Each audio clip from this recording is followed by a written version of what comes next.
नमस्कार, आप सभी। मेरा नाम है अशोक वीर यादव एडवोकेट और मैं आप सभी के लिए लीगल एडवाइस वीडियोस अपलोड करता हूं, जो कि आप सब लोग लाइक करते हैं, पसंद करते हैं, शेयर करते हैं और सब्सक्राइब भी करते हैं। अब तक नहीं किया है तुरंत करिएगा और दूसरे लोगों तक भी जानकारी को जरूर शेयर करिएगा। जैसे कि आपने आज थंबनेल में देख लिया होगा कि एक भाई ही बहन ही है जो भाई को बचा सकती है सेक्शन 498 ए मेंटेनेंस डीवी जैसे केसेस से, क्योंकि इन सब केसेस की जो तादाद है वो लगातार बढ़ती जा रही है। ऐसे बहुत सारे परिवार हैं जिनके ऊपर झूठे मुकदमे दर्ज कराए गए हैं।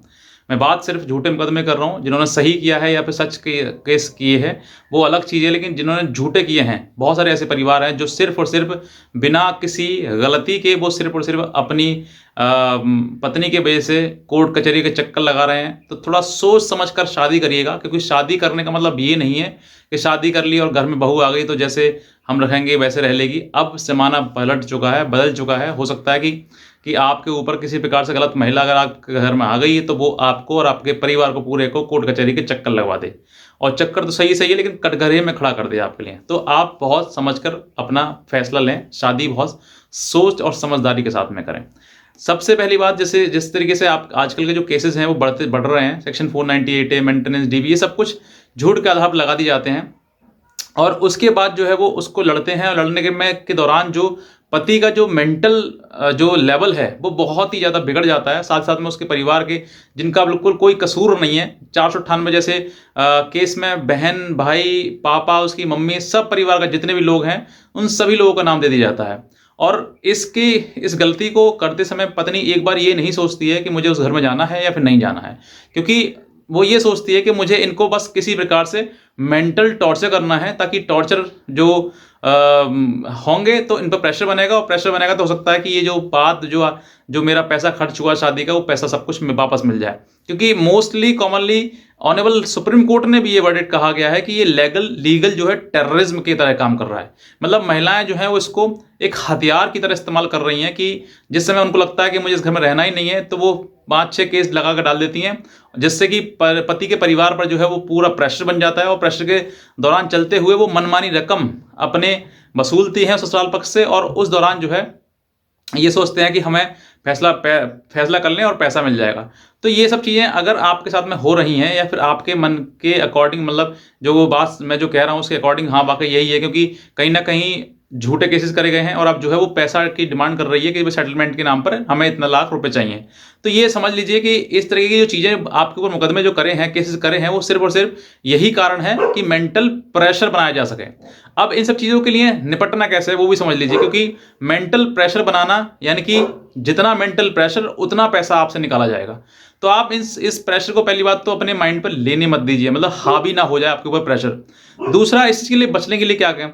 बचने के लिए अगर आपके ऊपर केस किए हैं 498 ए मेंटेनेंस डीवी जैसे, तो इसके लिए सबसे पहला रास्ता ये कि आपकी बहन, मतलब बहन एक अपने भाई को बचा सकती है कि घर में जब बहू रही हो, मतलब आपकी भाभी रही हो, तो आपके घर में उसने भी कुछ ना कुछ ऐसे काम किए होंगे जिस वजह से घर में घरेलू हिंसा हुई होगी। तो अगर आपका भी इस तरीके की चीज़ें सामने आई हैं कि घरेलू हिंसा उसने करी है, घर में बात बात पर झगड़ा करना, मारपीट करना या गाली गलौज करना, इस तरह की चीज़ें हुई हैं, तो बहन भी अपने भाभी के खिलाफ जो है वो डोमेस्टिक वायलेंस का केस दर्ज करा सकती है।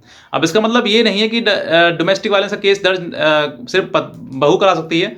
आप पत्नी, मतलब जो पत्नी है, पत्नी ही करा सकती है, बहन भी करा सकती है, माँ भी करा सकती है, और भी लोग हैं जो महिलाएं करा सकती हैं, क्योंकि ये डोमेस्टिक वायलेंस जो एक्ट है वो सिर्फ और सिर्फ महिलाओं के लिए बनाया गया है।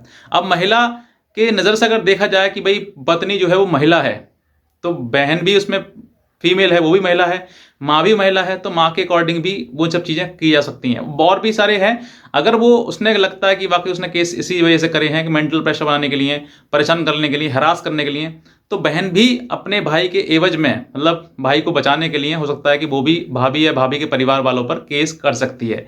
ये आपका लीगल राइट है, अधिकार है। तो ये सब चीज़ें आपको समझनी है, क्योंकि एक समय ऐसा हुआ करता था कि भाई बहन की जो राखी का जो सिस्टम था वो ये था कि बहन की सम्मान के लिए, बहन को कोई आँच ना आए इस वजह से भाई के लिए राखी बांधती थी। आज समय बदल गया है, आज भाई कहीं ना कहीं परेशान है बहुत ज़्यादा इन सब चीज़ों से, इन केसेस से की वजह से, तो उसकी जो रक्षा करना है वो एक बहन भी कर सकती है। तो एक बहन जो है वो अपने अधिकार जितने महिलाओं को दिए गए हैं उनका इस्तेमाल करते हुए, उनका अगर कहीं ना कहीं उनके साथ गलत हुआ है, भाभी ने गलत किया है, या फिर जो कोई घटना घर में की गई है, तो उसका घटना को आप दर्ज कराएं कि भाई इस तरह की चीज़ें हमारे घर में हुई हैं।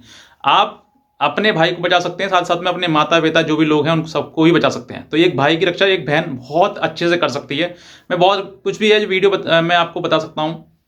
आप और भी हमसे कोई जानकारी लेना चाहते हैं तो हमारे लीगल हमारे नंबर पर बात कर सकते हैं हमसे, हमारी लीगल एडवाइस ले सकते हैं आप।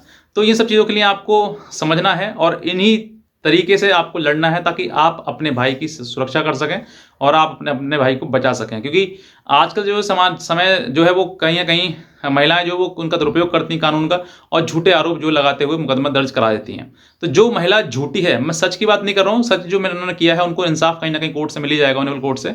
लेकिन जहाँ पर झूठ और झूठे तथ्यों के आधार पर मुकदमा दर्ज किया कराया गया है, वहाँ पर आपको देखना है कि वाकई हुआ है या नहीं हुआ है, और वहाँ पर आप अपने भाई का सपोर्ट करें और आप अपने भाई की तरफ से उसके लिए लड़ें ताकि आप अपने भाई को सुरक्षित कर सकें। और साथ साथ में अपने, क्योंकि जो पत्नी का जो उद्देश्य होता है, बहन का यानी कि ननद का जो नाम लिखवाना होता है वो यही होता है कि कल को इसकी शादी में अड़चन आए, परेशानी आए। तो कोई अड़चन नहीं आएगी। जो समझदार व्यक्ति हो वो समझ जाएगा कि वाकई ये सब चीज़ें गलत तरीके से दर्शाई गई हैं, गलत तरीके से बताई गई हैं। अगर इस तरह की चीज़ें हैं सामने तो वो व्यक्ति जो शादी करे वो भी समझ जाएगा। लेकिन कहीं ना कहीं ये नाम जो नंद का कराया जाता है, बहन का कराया जाता है, वो इसी उद्देश्य से कराया जाता है कि आपकी जब ननद कुंवारी होगी या फिर उसकी शादी नहीं होगी अब तक, तो उसका नाम इसलिए दिया है ताकि वो शादी उसकी ना आए, अड़चन पड़े। तो ये आपको दिमाग से निकाल देना है। जहाँ भाई पे दिक्कत आ रही है, परेशानी आ रही है, तो उसको बचाने का काम आपका है, आप उसको बचाएं और आप लीगल लड़ाई लड़ें। अगर किसी तरीके से गलती करी है, उस गलती के लिए भी आप उसको तैयार रहें कि भाई देखो हम भी आपके ऊपर लीगल एक्शन ले सकते हैं। तो बस मैं इतना कहना चाहूँगा। बाकी आज का वीडियो देखने आपसे बहुत धन्यवाद।